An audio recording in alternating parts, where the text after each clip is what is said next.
Bachelors కూడా ఎంతో సింపుల్గా చేసుకోగలిగే మటన్ కర్రీ చూసేద్దామా. ముందుగా మటన్ని 2 టైమ్స్ వాష్ చేసుకోవాలి.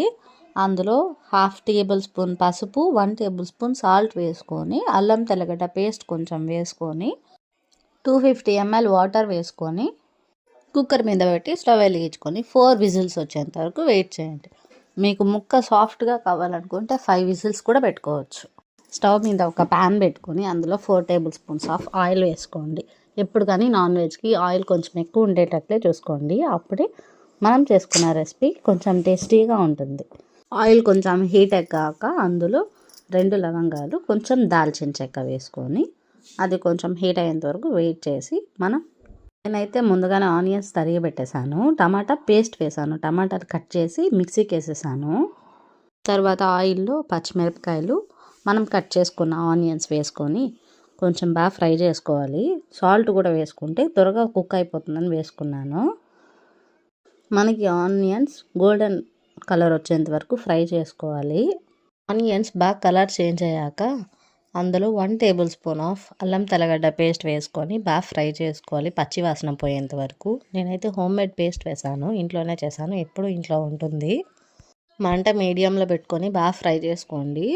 మంట హైలో పెట్టారంటే త్వరగా మాడిపోతుంది. అలా కాకుండా చూసుకోండి.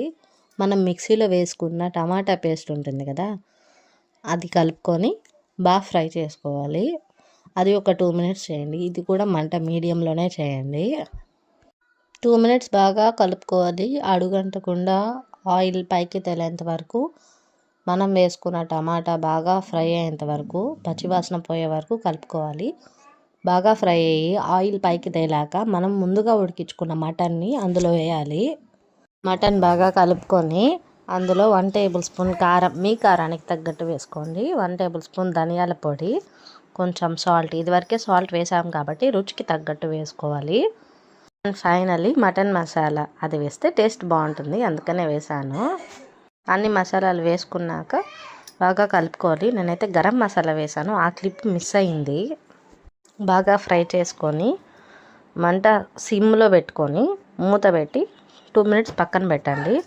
2 మినిట్స్ తర్వాత కొంచెం కరివేపాకు, కొత్తిమీర వేసుకొని ఒక 5 మినిట్స్ కుక్ అవ్వనివ్వండి. ఎంతో సింపుల్గా చకచకా అయిపోయి మటన్ కర్రీ.